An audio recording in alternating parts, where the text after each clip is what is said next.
सहनौ भुनक्तु सह वीर्यं करवावहै तेजस्विनावधीतमस्तु मा विद्विषावहै। ॐ शान्ति शान्ति शान्तिः। गुरुब्रह्मा गुरुविष्णु गुरुदेवो महेश्वरः गुरुसाक्षात् परब्रह्म तस्मै श्री गुरवे नमः। तस्मै श्री गुरवे नमः।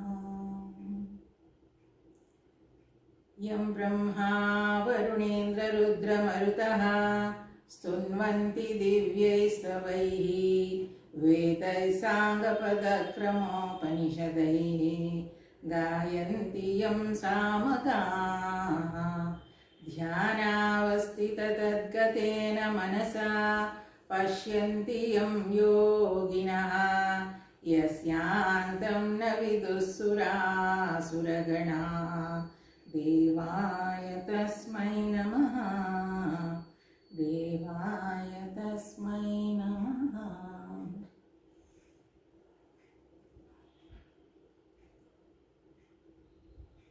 ಒಂಬತ್ತನೇ ಅಧ್ಯಾಯ ಮುಗಿದ ಮೇಲೆ ಈಗ 10ನೇ ಅಧ್ಯಾಯ ನಾವು ಪ್ರಾರಂಭ ಮಾಡಬೇಕು.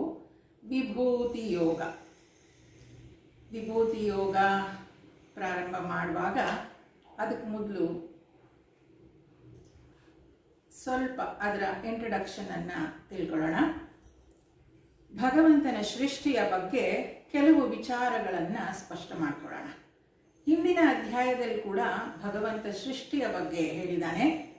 ಅಲ್ಲಿ ಸೃಷ್ಟಿ ಹೇಗಾಯಿತು, ಪರ ಮತ್ತು ಅಪರ ಪ್ರಕೃತಿಗಳ ಜೊತೆಗೆ ಈ ಜೀವ ಜಗತ್ತು ಸೃಷ್ಟಿಯಾಯಿತು ಅಂತ. ಪರ ಪ್ರಕೃತಿ ಅಂತ ಹೇಳಿದ್ರೆ ಶ್ರೇಷ್ಠವಾದದ್ದು, ಅದೇ ಚೈತನ್ಯ ಶಕ್ತಿ. ಅಪರ ಪ್ರಕೃತಿ ಅಂದರೆ ಜಡ. ಈ ಚೈತನ್ಯ ಮತ್ತು ಜಡ ಎರಡು ಸೇರಿ ಈ ಜೀವಿಗಳು ಸೃಷ್ಟಿಯಾಯಿತು ಅಂತ. ಈಗ ಪ್ರಾರಂಭದಲ್ಲಿ ನಾವು ಯೋಚಿಸೋದಾದ್ರೆ, ಈಗ ಒಂದು ಟೇಬಲ್ ಇದೆ, ಮರದ್ದೊಂದು ಟೇಬಲ್ ಇದೆ ಅಂತಂದರೆ ಅದನ್ನು ಮಾಡಿದವನು ಯಾರೋ ಒಬ್ಬ ಇರಬೇಕು ಅನ್ನೋದು ಸಾಮಾನ್ಯ ಇಂಟೆಲಿಜೆನ್ಸ್ ಇರೋರಿಗೆ, ಸ್ವಲ್ಪ ಬುದ್ಧಿವಂತಿಕೆ ಇರೋರಿಗೆ ಗೊತ್ತಾಗುತ್ತೆ. ಈಗ ಒಂದು ಮೇಜ್ ಇದೆ, ಒಂದು ಟೇಬಲ್ ಇದೆ ಮರದ್ದು ಅಂತಂದರೆ ಅದನ್ನು ಮಾಡಿದವನು ಯಾರೋ ಇರಬೇಕು, ಕಾರ್ಪೆಂಟರ್ ಇರಬೇಕು. ಆ ಮಾಡಿದ ಕಾರ್ಪೆಂಟರ್ ಇದ್ದಾನೆ ಅಂತ ಹೇಳಿದ ಮೇಲೆ ಅವನಿಗೆ ಮಾಡಲಿಕ್ಕೆ ವಸ್ತು ಆ ಮರ ಸಿಕ್ಕಿರಬೇಕು ಅಂತ. ಅಲ್ಲಿಗೆ ಏನಾಯಿತು, ಒಬ್ಬ ಮಾಡಿದವನಿದ್ದಾನೆ, ಮಾಡಲಿಕ್ಕೆ ಒಂದು ವಸ್ತು ಇದೆ ಮತ್ತು ಮಾಡಾದ್ಮೇಲೆ ಒಂದು ವಸ್ತುವಲ್ಲಿ ರೆಡಿಯಾಗಿದೆ. ಯಾವುದನ್ನೇ ತಗೊಳ್ಳಿ, ಒಂದು ಚಿನ್ನದ ಬಳೆ ಇದೆ ಅಂತ ಹೇಳಿದರೆ ಆ ಬಳೆಯನ್ನು ಮಾಡಿದ ಒಬ್ಬ ಯಾರೋ ಆಚಾರಿ ಇರಬೇಕು. ಅದು ತಂತಾನೇ ಆಗ್ಲಿಕ್ಕೆ ಸಾಧ್ಯ ಇಲ್ಲ ಅಂತ ಅಲ್ವಾ. ಒಬ್ಬ ಆಚಾರಿ ಮಾಡಿದ್ದಾನೆ, ಅದನ್ನು ಏನರಿಂದ ಮಾಡಿದ್ದಾನೆ, ಬಂಗಾರದಿಂದ ಮಾಡಿದ್ದಾನೆ. ಹಾಗೆ ಒಂದು ಮಗು ಹುಟ್ಟಿದೆ ಅಂತ ಹೇಳಿದ್ರೆ ಖಂಡಿತ ಆ ಮಗು ಇದೆ ಅಂತಂದರೆ ಅದಕ್ಕೆ ಅಪ್ಪ ಅಮ್ಮ ಇರಲೇಬೇಕು. ಇದು ಕಾಮನ್ ಸೆನ್ಸ್. ಹಾಗೆ ಈ ಜಗತ್ತು ಸೃಷ್ಟಿ ಆಗಿದೆ ಅಂದಮೇಲೆ ಇದನ್ನು ಸೃಷ್ಟಿ ಮಾಡೋದನ್ನು ಯಾರೋ ಒಬ್ಬ ಇರಬೇಕಲ್ವಾ. ಇದ್ದಾನೆ, ಅವನನ್ನು ಶಾಸ್ತ್ರ ಭಗವಂತ, ದೇವರು ಅಂತ ಕರೀತು. ಯಾರು ಈ ಪ್ರಪಂಚವನ್ನು ಸೃಷ್ಟಿ ಮಾಡಿದಾನೋ ಅವನನ್ನು ದೇವರು ಅಂತ ಕರೆದ್ರು, ಒಂದು ವಿಷ್ಣು ಅಂತ ಕರೆದ್ರು. ಅಲ್ಲಿಗೆ ಅವನನ್ನು ನಿಮಿತ್ತ ಕಾರಣ ಈಶ್ವರ ಅಂತ ಹೇಳ್ತಾರೆ. ಸಂಸ್ಕೃತದಲ್ಲಿ ಟೆಕ್ನಿಕಲ್ ವರ್ಡ್ ಅದಕ್ಕೆ ನಿಮಿತ್ತ ಕಾರಣ ಈಶ್ವರ ಅಂತ. ಅಂದರೆ ಈಶ್ವರ ಈ ಜಗತ್ತನ್ನು ಸೃಷ್ಟಿ ಮಾಡಿದ್ದಾನೆ. ಈಗ ಒಂದ್ಸಲ ಅವನು ಸೃಷ್ಟಿ ಮಾಡಿದ್ದ ಅಂತಂದಮೇಲೆ ಅವನು ಎಲ್ಲಿದ್ದಾನೆ, ಅವನೊಂದು ಅಡ್ರೆಸ್ ಬೇಕಲ್ವ ನಮಗೆ. ಈಗ ಒಬ್ಬ ಕಾರ್ಪೆಂಟರ್ ಸುಂದರವಾಗಿ ಒಂದು ಟೇಬಲ್ ಮಾಡಿದ್ದಾನೆ ಅಂದರೆ ಯಾರಾದರೂ ಕೇಳಿದ್ರೆ, ಇಷ್ಟು ಚೆನ್ನಾಗಿರೋ ಟೇಬಲ್ ಇದೆ ನಿಮ್ಮ ಮನೆಯಲ್ಲಿ, ಯಾರು ಸೃಷ್ಟಿ ಮಾಡಿದ್ರು, ಇದನ್ನು ಮಾಡಿದವ್ರು ಯಾರು, ಅಡ್ರೆಸ್ ಕೊಡಿ ಅಂತ ಅಂದರೆ ನಾವು ಕೊಡ್ತೀವಿ ಅಲ್ವಾ. ಹಾಗೆ ಈಗ ಭಗವಂತನ ಅಡ್ರೆಸ್ ಬೇಕು. ಅವನಿಗೆ ಅಡ್ರೆಸ್ ಏನಂತ ಹೇಳಿದ್ರು, ವೈಕುಂಠ ಅಂತ ಹೇಳಿಬಿಟ್ರು. ಯಾರೋ ಇಲ್ಲೇ ದೇವಸ್ಥಾನದಲ್ಲೆಲ್ಲೋ ಇದ್ದಾನೆ ಹಾಗೆ ಹೇಳಲಿಲ್ಲ ಅಡ್ರೆಸ್. ಏನು ಹೇಳಿದ್ರು? ವೈಕುಂಠದಲ್ಲಿ ಭಗವಂತ ಇದ್ದಾನೆ. ಹಾಗಾದರೆ ಅವನು ವೈಕುಂಠದಲ್ಲಿದ್ದರೆ ಅವನು ಸೃಷ್ಟಿನೆಲ್ಲ ಹೇಗೆ ಮಾಡ್ದ ಅಂತಂದರೆ, ಆ ವಿಷ್ಣು ವೈಕುಂಠದಲ್ಲಿ ನೀವು ನೋಡಿರ್ಬೇಕು, ಆ ಕ್ಷೀರ ಸಾಗರದಲ್ಲಿ ಆ ಹಾವಿನ ಹಾಸಿಗೆಯ ಮೇಲೆ ಮಲ್ಕೊಂಡಿದ್ದಾನೆ. ಅವನ ನಾಭಿಯಿಂದ ಒಂದು ಕಮಲ ಹರಳಿದೆ, ಆ ಕಮಲದಲ್ಲಿ ಬ್ರಹ್ಮ ಹುಟ್ಟಿದ್ದಾನೆ ಅಂತ. ಇದೆಲ್ಲ ಪುರಾಣದಲ್ಲಿ ನಾವು ನೋಡಿದ್ವಿ. ಏನಾಯಿತು? ಈಗ ವಿಷ್ಣು ಬ್ರಹ್ಮನನ್ನು ಸೃಷ್ಟಿಸಿದ, ಬ್ರಹ್ಮ ಈ ಜಗತ್ತನ್ನು ಸೃಷ್ಟಿಸಿದ ಅಂತ ಪುರಾಣ ಕಥೆಗಳಲ್ಲಿ ನಾವು ಸಾಕಷ್ಟು ಓದಿದ್ದೀವಿ. ಈಗ ಈ ಸೃಷ್ಟಿ ಆಗಿರೋದು ಪರ ಮತ್ತು ಅಪರ ಪ್ರಕೃತಿಯಿಂದ. ಅಂದರೆ ಏನು? Consciousness and matter. ಈಗ ಕಾನ್ಷಿಯಸ್ನೆಸ್ ಕೂಡ ಬಿಗಿನಿಂಗ್ಲೆಸ್, ಅದು ಯಾವತ್ತು ಶುರುವಾಯಿತು ಅನ್ನೋದು ನಮಗೂ ಗೊತ್ತಿಲ್ಲ. ಮ್ಯಾಟರ್ ಕೂಡ ಅಂದರೆ ಈ ಅಪರಾಶಕ್ತಿ ಕೂಡ ಯಾವತ್ತಿಂದ ಶುರುವಾಯಿತು ಅನ್ನೋದು ನಮಗೂ ಗೊತ್ತಿಲ್ಲ. ಅದೆರಡನ್ನೂ ಸೇರಿ ಭಗವಂತ ಅಂತ ಹೇಳಿರೋದು. ಈಗ ಅವನು ಸೃಷ್ಟಿ ಈ ರೀತಿಯಲ್ಲಿ ಮಾಡ್ದ ಅನ್ನೋದು ನಾವು ಮಕ್ಕಳಿಗೆಲ್ಲ ಕತೆ ಹೇಳುವಾಗ ಹೀಗೆ ಹೇಳೋದು. ಏನಂತ? ಆ ಮಕ್ಕಳ ಬುದ್ಧಿಗೆ ತಕ್ಕನಾಗೆ ಕತೆಗಳನ್ನು, ಸೃಷ್ಟಿಯನ್ನು, ಈ ಜಗತ್ತನ್ನು ವಿವರಿಸುವ ರೀತಿ ಇದಾಗಿತ್ತು. ಇದಾದ ನಂತರ ಸ್ವಲ್ಪ ಬುದ್ಧಿವಂತರು ಕೇಳಲಿಕ್ಕೆ ಶುರು ಮಾಡೋದಂತೆ. ಏನಂತ? ಈ ಭಗವಂತ ಸೃಷ್ಟಿ ಮಾಡ್ದ ಅಂತಂದರೆ ಅದಕ್ಕೊಂದು ಮೆಟೀರಿಯಲ್ ಬೇಕಿತ್ತಲ್ವಾ? ಅದು ಎಲ್ಲಿಂದ ಬಂತು? ಈಗ ಒಬ್ಬ ಕಾರ್ಪೆಂಟರ್ ಮರದ ಒಂದು ಟೇಬಲ್ ಮೇಜು ಮಾಡ್ದ ಅಂದರೆ ಮರ ಬೇಕಿತ್ತಲ್ವ ಅವನಿಗೆ, ಮರ ಸಿಕ್ತು. ಹಾಗೆ ಒಬ್ಬ ಆಚಾರಿ ಬಂಗಾರದ ಬಳೆ ನೆಕ್ಲೆಸ್ ಮಾಡಬೇಕು ಅಂತ ಹೇಳಿದ್ರೆ ಅವನಿಗೆ ಬಂಗಾರ ಬೇಕಿತ್ತು, ಬಂಗಾರ ಸಿಕ್ತು. ಹಾಗೆ ಈ ಭಗವಂತನಿಗೆ ಈ ಜಗತ್ತನ್ನು ಸೃಷ್ಟಿಸಬೇಕು ಅಂತ ಹೇಳಿದ್ರೆ ವಸ್ತುಗಳು ಬೇಕಿತ್ತಲ್ವ, ಪಂಚಭೂತಗಳು ಬೇಕಿತ್ತಲ್ವ. ಹೇಗೆ ಸೃಷ್ಟಿ ಮಾಡ್ದ, ಅದು ಎಲ್ಲಿಂದ ಬಂತು ಅನ್ನೋದು ಸ್ವಲ್ಪ ಯೋಚನೆ ಮಾಡಿದ್ರೆ ಆಗ ವೇದಾಂತಿಗಳೆಲ್ಲ ಹೇಳಿದ್ರು. ಏನಂತ? ಋಷಿಗಳು ಹೇಳಿದ್ರು, ಭಗವಂತ ಏನಿದು ಫಸ್ಟ್ ಲೆವೆಲ್ ಆಫ್ ಇಂಟೆಲಿಜೆನ್ಸ್ಗೆ ಆ ಮಕ್ಕಳಿಗೆ ನಾವು ಈ ಕಥೆಯನ್ನು ಹೇಳಿದ್ವಿ, ಭಗವಂತ ಸೃಷ್ಟಿ ಮಾಡ್ದ ಅಂತ. ಸ್ವಲ್ಪ ಕ್ವೆಶ್ಚನ್ ಮಾಡಿದವ್ರಿಗೆ, ಪ್ರಶ್ನೆಗಳನ್ನು ಕೇಳಿದವ್ರಿಗೆ, ಯಾವುದರಿಂದ ಸೃಷ್ಟಿ ಮಾಡ್ದ, ಹೇಗೆ ಸೃಷ್ಟಿ ಮಾಡ್ದ ಅಂತೆಲ್ಲ ಕೇಳಲಿಕ್ಕೆ ಶುರು ಮಾಡಿದಾಗ ಅವನು ಬೇರೆ ಮೆಟೀರಿಯಲ್ ಆರ್ಡರ್ ಮಾಡಬೇಕಾಗಿರಲಿಲ್ಲ. ಸಿಮೆಂಟ್ ಬೇಕು, ಮರಳು ಬೇಕು, ಪಂಚಭೂತಗಳು ಬೇಕು, ವಾಯು ಬೇಕು, ಗಾಳಿ ಬೇಕು.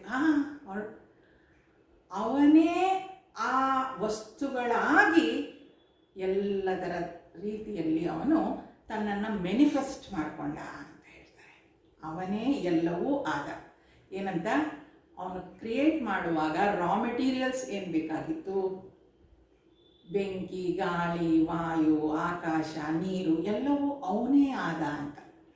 ಅವನೇ ಆಗಿ ಈ ಪ್ರಪಂಚವನ್ನು ಸೃಷ್ಟಿ ಮಾಡ್ದ ಅಂತ.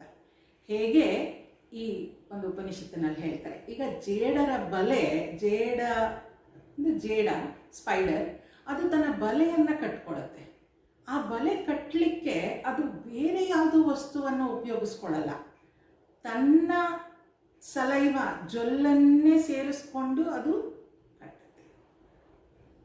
ಅದು ಬೇರೆ ವಸ್ತು ಏನೂ ತಗೊಳ್ಳಲ್ಲ. ಅದು ಒಂದು ಉದಾಹರಣೆ ಕೊಡುವಂಥದ್ದು ಉಪನಿಷತ್ತಿನಲ್ಲಿ. ಹಾಗೆ ಈ ಭಗವಂತ ಏನು ಮಾಡಿದ್ದಾನೆ, ಈ ಪ್ರಪಂಚವನ್ನು ಸೃಷ್ಟಿಸುವಾಗ ಅವನೇ ವಸ್ತುವಾಗಿದ್ದಾನೆ, ಅವನೇ ಸೃಷ್ಟಿಕಾರ ಆಗಿದ್ದಾನೆ. ಈಗ ಮರದ ಮೇಜು ಮಾಡುವಾಗ ಮರ ಬೇಕಿತ್ತು, ಕಾರ್ಪೆಂಟ್ರಿಗೆ, ಬಡಗಿಗೆ ಮರ ಬೇಕಿತ್ತು. ಅಲ್ಲಿ ಮರ ಬೇರೆ ಆಗಿತ್ತು, ಬಡಗಿ ಕಾರ್ಪೆಂಟರ್ ಬೇರೆ ಆಗಿದ್ದ. ಇಲ್ಲಿ ಭಗವಂತ ಬೇರೆ, ಅವನು ಉಪಯೋಗಿಸಿದ ರಾ ಮೆಟೀರಿಯಲ್ ಬೇರೆ ಆಗಲೇ ಇಲ್ಲ. ಅವನೇ ಎಲ್ಲವೂ ಆಗಿ ಈ ಪ್ರಪಂಚವನ್ನು ಸೃಷ್ಟಿಸಿದ. ಅಂದರೆ ಅವನೇ ಪ್ರಪಂಚ ಆದ ಅಂತ ಹೇಳ್ತಾರೆ. ಅಲ್ಲಿಗೆ ಮೊದಲನೇದೇನಾಗಿತ್ತು, ಅವನು ನಿಮಿತ್ತ ಕಾರಣ ಈಶ್ವರ ಅಂತ ಅನ್ನಿಸ್ಕೊಂಡ. ಇಲ್ಲಿ ಆ ಭಗವಂತನೇ ಎಲ್ಲವೂ ಆಗಿರೋದ್ರಿಂದ ಏನಾಯ್ತಲ್ಲಿ, ಅವನು ಪರಿಣಾಮಿ ಉಪಾದಾನ ಕಾರಣಂ ಈಶ್ವರ ಅಂತ ಹೇಳಿದ್ರು. ಪರಿಣಾಮಿ ಉಪಾದಾನ ಕಾರಣ ಈಶ್ವರ ಅಂತ. ಅಂದರೆ ಉಪಾದಾನ ಏನು ವಸ್ತುಗಳು ಬೇಕಾಗಿತ್ತು ಅದೇ ಅವನಾಗಿದ್ದ, ಕಾರಣ ಕೂಡ ಅದಾದ್ಮೇಲೆ ಏನಾಯಿತು ಅದು ಕೂಡ ಅವನೇ ಆಗಿದ್ದ. ಆದ್ರಿಂದ ಇಷ್ಟು ಗೊತ್ತಾದ ಮೇಲೆ, ಅಂದರೆ ಭಗವಂತನೇ ಎಲ್ಲದರಲ್ಲೂ ವ್ಯಕ್ತ ಆಗಿದ್ದಾನೆ ಅಂತ ತಿಳ್ಕೊಂಡ್ಮೇಲೆ ಪರ ಮತ್ತು ಅಪರ ಪ್ರಕೃತಿಯೂ ಅವನೇ ಆಗಿದ್ದಾನೆ ಅಂತ ಹೇಳ್ಕೊಂಡ್ಮೇಲೆ ಭಗವಂತ ಎಲ್ಲಿದ್ದಾನೆ ಅಂತ ಯಾರಾದರೂ ಕೇಳಿದ್ರೆ ನಮ್ಗೇನು ಹೇಳೋಕ್ಕಾಗುತ್ತೆ? ಭಗವಂತ ಎಲ್ಲಿಲ್ಲ ಅಲ್ವಾ, ಎಲ್ಲ ಕಡೆ ಇದ್ದಾನೆ ಅಂತ ಹೇಳೋಕ್ಕಾಗತ್ತೆ. ಇದು ಸ್ವಲ್ಪ ಬುದ್ಧಿವಂತಿಕೆಯನ್ನು ಉಪಯೋಗಿಸಿ ಪ್ರಶ್ನೆ ಮಾಡಿದವ್ರಿಗೆ ಗುರುಗಳು ಹೇಳುವಂಥ ಉತ್ತರ. ಇದು ಮಧ್ಯಮ ಅಧಿಕಾರಿ ಅಂತ ಹೇಳ್ತಾರೆ. ಮೊದಲನೇದು ಮಂದ ಅಧಿಕಾರಿ, ಎರಡನೇದು ಮಧ್ಯಮ ಅಧಿಕಾರಿ. ಮಂದ ಅಧಿಕಾರಿಗೆ ವಿಷ್ಣು ಬ್ರಹ್ಮ ವಿಷ್ಣು ಮಹೇಶ್ವರ ಅಂತ ಇದ್ರು, ಅವ್ರು ಇದನ್ನೆಲ್ಲ ಸೃಷ್ಟಿ ಮಾಡಿದ್ರು ಅಂತ. ಅವ್ನು ಸೃಷ್ಟಿ ಮಾಡಬೇಕಾದ್ರೆ ಅವನೆಲ್ಲೋ ಬೇರೆ ಕಡೆ ಇರಬೇಕಲ್ಲ, ಎರಡು ಒಂದೇ ಜಾಗದಲ್ಲಿ ಸೃಷ್ಟಿ ಮಾಡೋಕ್ಕಾಗಲ್ವಲ್ಲ. ಅವನೊಂದು ಕಡೆ ವೈಕುಂಠದಲ್ಲಿದ್ದಾನೆ, ಆಮೇಲೆ ಈ ಜಗತ್ತನ್ನು ಸೃಷ್ಟಿ ಮಾಡ್ದ, ಆ ಥರ ಹೇಳಿದ್ರು. ಎರಡನೇ ಇದರಲ್ಲಿ ಮಧ್ಯಮ ಅಧಿಕಾರಿಗೆ ಅವರು ಕೊಟ್ಟ ಉತ್ತರ ಭಗವಂತನೇ ಎಲ್ಲವೂ ಆಗಿದ್ದಾನೆ ಅಂತ ಹೇಳಿದರು. ಉತ್ತಮ ಅಧಿಕಾರಿಗೆ ಏನು ಹೇಳಿದ್ರು? ಈಗ ಒಂದು ಪಕ್ಷ ಭಗವಂತ ಈ ರೀತಿಯಾಗಿ ಪರಿವರ್ತನೆಗೊಂಡಿದ್ದಾನೆ ಅಂತ ಅಂದರೆ, ಭಗವಂತನೇ ಎಲ್ಲವೂ ಆಗಿದ್ದಾನೆ ಅಂತಂದರೆ, ಅವನು ಪರಿವರ್ತನೆ ಆದಮೇಲೆ ಅಲ್ಲಿ ಭಗವಂತನಾಗಿ ಉಳಿಯೋದೇ ಇಲ್ವಲ್ಲ. ಈಗ ಹಾಲು ಮೊಸರಾದರೆ, ಮೊಸರಾಗಿ ಪರಿವರ್ತನೆ ಆದಮೇಲೆ ಅಲ್ಲಿ ಹಾಲು ಅನ್ನೋದು ಇಲ್ವೇ ಇಲ್ಲ, ಪರಿವರ್ತನೆ ಪರ್ಮನೆಂಟಾಗಿ ಆಗೋಯ್ತದು. ಪರ್ಮನೆಂಟಾಗೆ ಪರಿವರ್ತನೆ ಆಗಲಿಲ್ಲ ಅಂತ ವೇದಾಂತ ಹೇಳುತ್ತೆ. ಹಾಗಾದರೆ ಹೇಗಾಯ್ತದು ಅಂತ ಹೇಳಿದ್ರೆ, ಅವನು he appear to be the world ಅಂತಾರೆ. ಅವನು ಅವನು ಭಗವಂತ ಏನಿದ್ದ ಅವನು ಪ್ರಪಂಚವಾಗಿ, ಪ್ರಪಂಚ ಜಗತ್ತಾಗಿ ವ್ಯಕ್ತಗೊಳ್ತಾನಷ್ಟೇ ಅಂತ.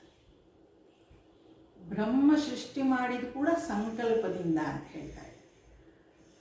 ಹೇಗೆ ಇದು? ಆದರೆ ಈ ಎರಡನೇ ವಿಚಾರದಲ್ಲಿ ಭಗವಂತನೇ ಪ್ರಪಂಚ ಜಗತ್ತು ಆಗ್ಬಿಟ್ರೆ ಅಲ್ಲಿ ಭಗವಂತ ಇಲ್ದಂಗೆ ಆಗೋಗ್ಬಿಡ್ತಾನೆ. ಹೇಗೆ ಹಾಲಿಂದ ಮೊಸರು ಹಾಕ್ಬಿಡ್ಲೆ ಹಾಲು ಇರೋದಿಲ್ವೋ, ಮೊಸರು ಮಾತ್ರ ಇರುತ್ತೆ. ಆದರೆ ಈಗ ಆ ಥರ ಆಗಿಲ್ಲ. ಅಲ್ಲಿ ಹಾಲು ಇರಬೇಕು, ಮೊಸರು ಇರಬೇಕು. ಆ ಥರ ಮಾಡೋದಾದ್ರೆ ಹೇಗೆ ಇದು ಹೇಳ್ತಾರೆ. ಆ ಭಗವಂತ ಇದನ್ನು ಸಂಕಲ್ಪದಿಂದ ಸೃಷ್ಟಿ ಮಾಡ್ತಾನೆ ಅಂತ. ಅಲ್ಲಿ ಅವನು ಬದಲಾಗಲ್ಲ, ಆ ರೀತಿಯಲ್ಲಿ ಅವನು ತೋರಿಸ್ಕೊಳ್ತಾನೆ. ಹಿ ಶೋಸ್ ಹಿಮ್ಸೆಲ್ಫ್ ಅಂತ.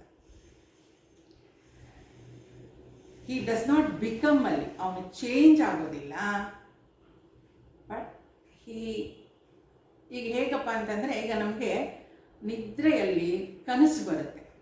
ಈ ಕನಸು ಬಿದ್ದಾಗ ನಾವೇ ಕನಸು ಆಗೋಗೋದಿಲ್ಲ. ನಾವೇನಾದರೂ ಬಹುಶಃ ಕನಸು ಆಗಿಬಿಟ್ರೆ ನಾವು ವಾಪಸ್ಸೇ ಬರೋಕ್ಕಾಗಲ್ಲ. ಕನಸಿನಲ್ಲಿ ದುಃಖ, ಸುಖ, ಆಕ್ಸಿಡೆಂಟ್ಸು, ಬೆಂಕಿ ಏನೆಲ್ಲ ನೋಡಿರ್ತೀವಿ, ನೀರು ಎಲ್ಲ, ಅದೇ ನಾವು ಆಗೋಗೋದಿಲ್ಲ. ಮತ್ತೆ ಎಚ್ಚರ ಆದಾಗ ನಾವಾಗೇ ಇರ್ತೀವಿ ಅಲ್ವಾ? ಈ ರೀತಿಯಲ್ಲಿ ಭಗವಂತ ಈ ಪ್ರಪಂಚವನ್ನು ಸೃಷ್ಟಿಸಿದ ಅಂತ ಹೇಳ್ತಾರೆ. ಹೇಗೆ ನಮಗೆ ನಿದ್ರೆಯಲ್ಲಿ ಒಂದು ಕನಸು ಬಿದ್ದರೆ ಆ ಕನಸಿನ ಜಗತ್ತಿರುತ್ತೋ, ಆ ಕನಸಿನ ಜಗತ್ತು ನಾವಾಗೋದಿಲ್ಲ, ನಾವಾಗೇ ಉಳಿತೀವಿ ಮತ್ತೆ ಎದ್ದ ಮೇಲೆ. ಹಾಗೆ ಭಗವಂತ ಕೂಡ ಅವನು ಈ ಜಗತ್ತನ್ನು ಸೃಷ್ಟಿಸಿದಾನೆ. ಹಿ ಮ್ಯಾನಿಫೆಸ್ಟ್ಸ್ ಅಂತ ಹೇಳ್ತಾರೆ. ಅವನು ಈ ರೀತಿಯಲ್ಲಿ ವ್ಯಕ್ತಗೊಳ್ತಾನೆ ಅಷ್ಟೇ, ಅವನು ಬದಲಾಗೋದಿಲ್ಲ. ಅಲ್ಲಿಗೆ ಈ ಮೂರನೇದೇನು ಹೇಳ್ತಾರೆ, ಅವನು ಯಾಕೆ ಪರಿವರ್ತನೆ ಆಗೋದಿಲ್ಲ ಅಂದರೆ ಅವನು ದೇಶ ಕಾಲ ಅತೀತನಾಗಿರ್ತಾನೆ. ಆದ್ದರಿಂದ ಅವನು ಪರಿವರ್ತನೆ ಆಗಲಿಕ್ಕೆ ಸಾಧ್ಯ ಇಲ್ಲ. ಅದಕ್ಕೇನು ಹೇಳ್ತಾರೆ, ಮೂರನೇದು ವಿವರ್ತ ಉಪಾದಾನ ಕಾರಣ ಈಶ್ವರ ಅಂತ ಹೇಳ್ತಾರೆ.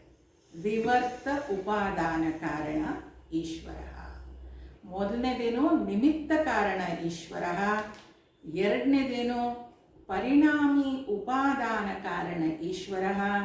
ಮೂರನೇದೇನು? ವಿವರ್ತ ಉಪಾದಾನ ಕಾರಣ ಈಶ್ವರ. ಮೊದಲನೇ ಲೆವೆಲಲ್ಲಿ ಅವನು ಕ್ರಿಯೇಟ್ ಮಾಡ್ದ, ಸೃಷ್ಟಿ ಮಾಡ್ದ ಅಂತ ಹೇಳ್ತೀವಿ. ಎರಡನೇ ಲೆವೆಲಲ್ಲಿ ಅವನೇ ಎಲ್ಲವೂ ಆಗಿದ್ದಾನೆ ಅಂತ ಹೇಳ್ತೀವಿ. ಮೂರನೇದಲ್ಲಿ ಅವನು ಆಗಿರುವ ಹಾಗೆ ತೋರಿಸ್ತಾನೆ ಅಂತ ಹೇಳಿದ್ವಿ.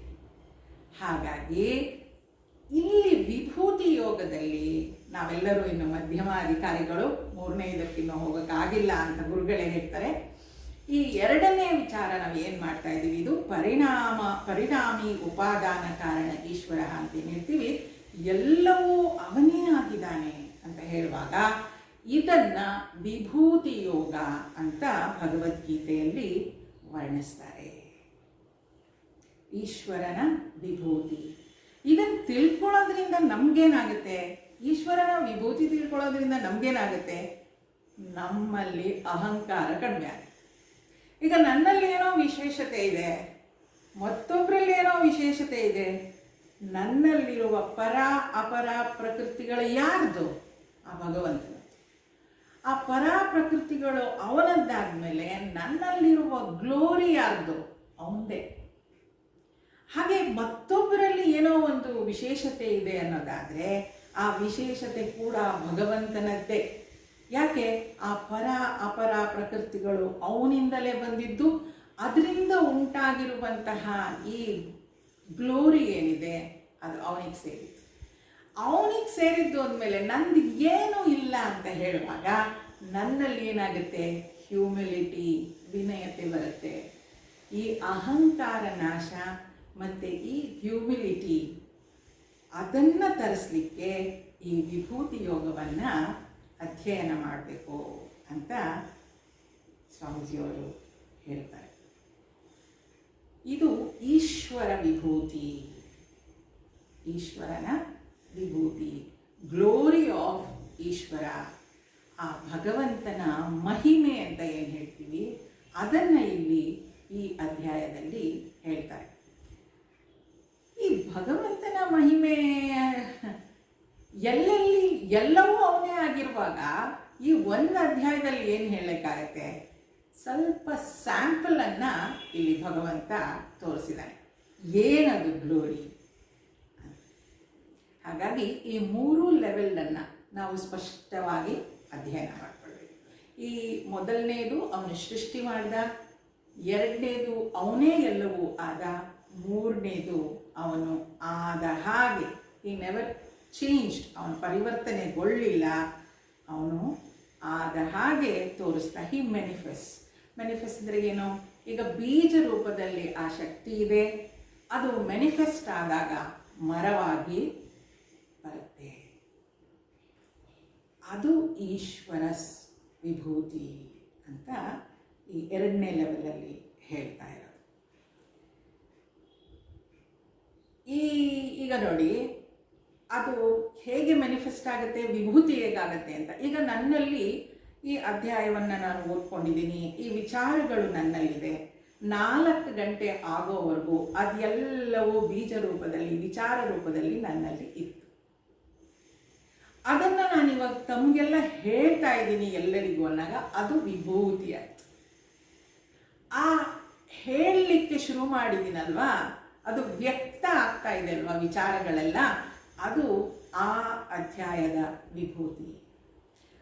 ಆಮೇಲೆ ಅದನ್ನು ಯಾರೋ ರೆಕಾರ್ಡ್ ಮಾಡಿಕೊಂಡು, ಯಾರೋ ಬರ್ಕೊಂಡು ಮತ್ತೊಬ್ರಿಗೆ ಹೇಳ್ತಾರೆ ಅಂದರೆ ಅದು ಕೂಡ ವಿಭೂತಿ.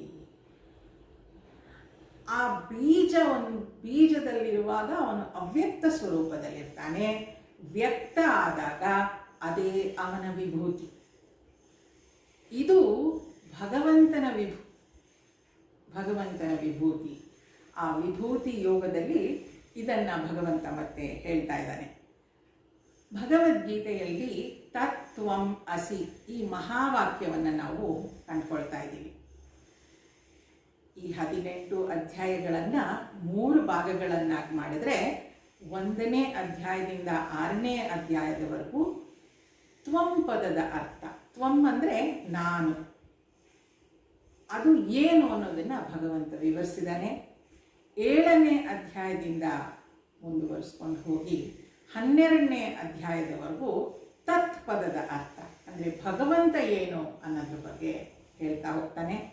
ಅದಾದ ನಂತರ 13ನೇ ಅಧ್ಯಾಯದಿಂದ 18ನೇ ಅಧ್ಯಾಯದವರೆಗೂ ಅವನು ಹೇಳೋದೇನು, ತತ್ವಂ ಅಸಿ, ಅದೆರಡು ನೀನೇ ಆಗಿದ್ಯಾ ಅನ್ನೋದನ್ನು ತೋರಿಸ್ತಾನೆ. ಈ ಹಿಂದಿನ 2 ಅಧ್ಯಾಯಗಳಲ್ಲೂ ಕೂಡ ಭಗವಂತ ಈ ತತ್ವಪದದ ಅರ್ಥವನ್ನೇ ಹೇಳ್ತಾ ಹೋಗಿದ್ದಾನೆ. ಈಗ ಈ ವಿಭೂತಿಯನ್ನು ಭಗವಂತ ಕೃಷ್ಣ ಅರ್ಜುನನಿಗೆ ಹೇಳಲಿಕ್ಕೆ ಶುರು ಮಾಡ್ತಾನೆ. ಈ ಅಧ್ಯಾಯ ಪ್ರಾರಂಭ ಆಗುವಾಗ ಇಲ್ಲಿ ಯಾವುದೇ ಪ್ರಶ್ನೆ ಇಲ್ಲ ಅರ್ಜುನನಿಗೆ, ಆದರೂ ಭಗವಂತನೇ ತಾನಾಗಿ ಹೇಳಲಿಕ್ಕೆ ಶುರು ಮಾಡಿದ್ದಾನೆ. ಒಂದೊಂದೇ ಶ್ಲೋಕವನ್ನು ನೋಡ್ತಾ ಹೋಗೋಣ. ಸುಂದರವಾದ ಅಧ್ಯಾಯ.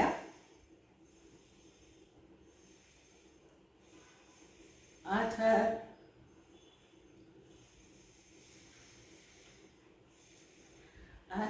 10मोऽध्यायः विभूतियोगः। श्रीभगवानुवाच भूय एव महाबाहो शृणु मे परमं वचः यत्तेऽहं प्रीयमाणाय वक्ष्यामि हितकाम्यया।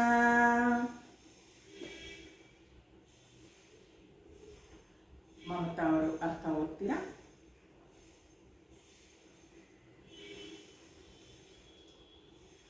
ನಿನ್ನ ಹಿತವನ್ನಿಟ್ಟುಕೊಳ್ಳಿ ಹೇಳುತ್ತಿದ್ದೇನೆ.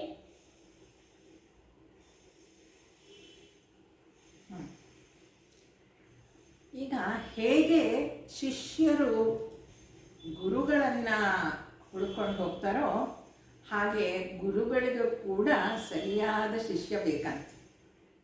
ಆ ಶಿಷ್ಯನು ಇನ್ಸ್ಪೈರಿಂಗ್ ಆಗಿದ್ದರೆ ಮಾತ್ರ ಗುರುಗಳು ಮಾತಾಡಲಿಕ್ಕೆ ಸಾಧ್ಯ ಆಗೋದಂತೆ. ಅಂತಹ ಒಬ್ಬ ಶಿಷ್ಯನನ್ನು ಇಲ್ಲಿ ಕೃಷ್ಣ ಪಡ್ಕೊಂಡ್ಬಿಟ್ಟಿದ್ದಾನೆ. ಯಾರನ್ನ? ಅರ್ಜುನನನ್ನು. ಹೇಗೆ ಕಠೋಪನಿಷತ್ತಿನಲ್ಲಿ ಯಮರಾಜನಿಗೆ ನಚಿಕೇತ ಸಿಕ್ಕಿದ್ನೋ ಹಾಗೆ ಇಲ್ಲಿ ಭಗವಂತ ಕೃಷ್ಣನಿಗೆ ಅರ್ಜುನ ಸಿಕ್ಕಿದ್ದಾನೆ. ಅದಕ್ಕೆ ಅವನೇನು ಹೇಳ್ತಿದ್ದಾನೆ, ಹೇ ಮಹಾಬಾಹುವೆ, ಮತ್ತೆ ನನ್ನ ಉಪದೇಶವನ್ನು ಕೇಳು. ನಿನ್ನ ಮೇಲಿರುವ ಅನುರಾಗದಿಂದ ನಿನ್ನ ಹಿತವನ್ನು ಕೋರಿ ಹೇಳುತ್ತೇನೆ. ನಿನ್ನ ಹಿತ, ನಿನಗೆ ಒಳ್ಳೆಯದಾಗಲಿ ಅಂತ ಅಂದ್ಕೊಂಡು ಒಳ್ಳೇದು ಮಾಡಬೇಕು ಅಂತ ನಾನು ಮತ್ತೆ ನಿನಗೆ ಹೇಳ್ತಾ ಇದ್ದೀನಿ. ನೋಡಿ, ಗುರು ಶಿಷ್ಯರ ಸಂಬಂಧ ಹಾಗೆ. ಯಾಕಂದರೆ ಅದು ಒಂದು ಸಲ ಏನದು ಆ ಗುರು ಶಿಷ್ಯರ ಸಂಬಂಧ ಬೆಳೆದ್ಬಿಟ್ರೆ ಅವನು ಶಿಷ್ಯ ಸರಿಯಾಗಿರುವವನು, ನಿಜವಾಗ್ಲೂ ತಿಳ್ಕೊಳಕ್ಕೆ ಬಂದಿದ್ದಾನೆ ಅಂತ ಗೊತ್ತಾದ ಕೂಡಲೇ ಗುರು ಆದವನು ಶಿಷ್ಯ ಪ್ರಶ್ನೆ ಕೇಳದೇ ಇದ್ರೂ ಕೂಡ ಅವನು ಉತ್ತರವನ್ನು ಹೇಳ್ತಾ ಹೋಗ್ತಾನೆ.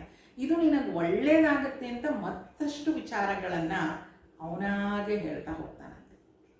ಆದ್ದರಿಂದ ಇಲ್ಲಿ ಅರ್ಜುನ ಏನು ಪ್ರಶ್ನೆ ಕೇಳಿಲ್ಲ, ಆದರೆ ಭಗವಂತ ಕೃಷ್ಣನಿಗೆ ಹೇಳಬೇಕು ಅಂತ ಅನಿಸಿ ಹೇಳ್ತಾ ಇದ್ದಾನೆ. ಏನಕ್ಕೆ ಹೇಳ್ತಾ ಇದ್ದಾನೆ ಇವನು? ನಿನ್ನ ಮೇಲಿರುವ ಅನುರಾಗದಿಂದ, ನೋಡಿ, ಪ್ರೀತಿಯಿಂದ, ಪ್ರಿಯಮಾಣಾಯ ಅಂತ ಹೇಳ್ತಾನೆ. ನೀನು ನನಗೆ ಪ್ರಿಯನಾದ ಶಿಷ್ಯ.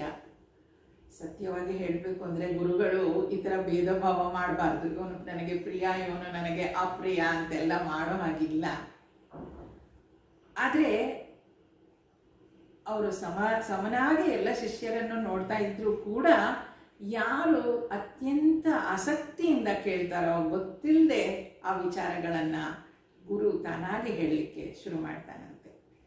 ಅದಕ್ಕೆ ಹೇಳ್ತಾರೆ, ನಾವು ಗುರುಗಳನ್ನು ಜಡ್ಜ್ ಮಾಡೋದು ಸರಿಯಲ್ಲ. ಈ ಗುರುಗಳಿಗೇನು ಗೊತ್ತಿಲ್ಲ, ನಾನು ಇನ್ನೊಬ್ಬ ಗುರುಗಳ ಹತ್ರ ಕೇಳ್ಕೊಳಕ್ಕೆ ಹೋಗ್ತೀನಿ, ಆ ಥರ ಎಲ್ಲ ನಾವು ಗುರುಗಳನ್ನು ಜಡ್ಜ್ ಮಾಡ್ಲಿಕ್ಕೆ ಆಗಲ್ಲ ಅಂತ ಹೇಳ್ತಾರೆ. ಯಾಕಂದರೆ ನಾನು ಸರಿಯಾದ ಶಿಷ್ಯಳಾಗಿದ್ದರೆ ನನಗೆ ಕೊಡಬೇಕಾದ ಜ್ಞಾನವನ್ನು ಆ ಗುರುಗಳು ಕೊಡ್ತಾರೆ. ಅಲ್ಲಿಗೆ ಇಲ್ಲಿ ಆಧ್ಯಾತ್ಮದಲ್ಲಿ ಎಷ್ಟು ಸುಂದರ ನೋಡಿ, ಶಿಷ್ಯ ತಯಾರಾಗಬೇಕೇ ಹೊರತು ಗುರು ತಯಾರಾಗಬೇಕಾಗಿಲ್ಲ.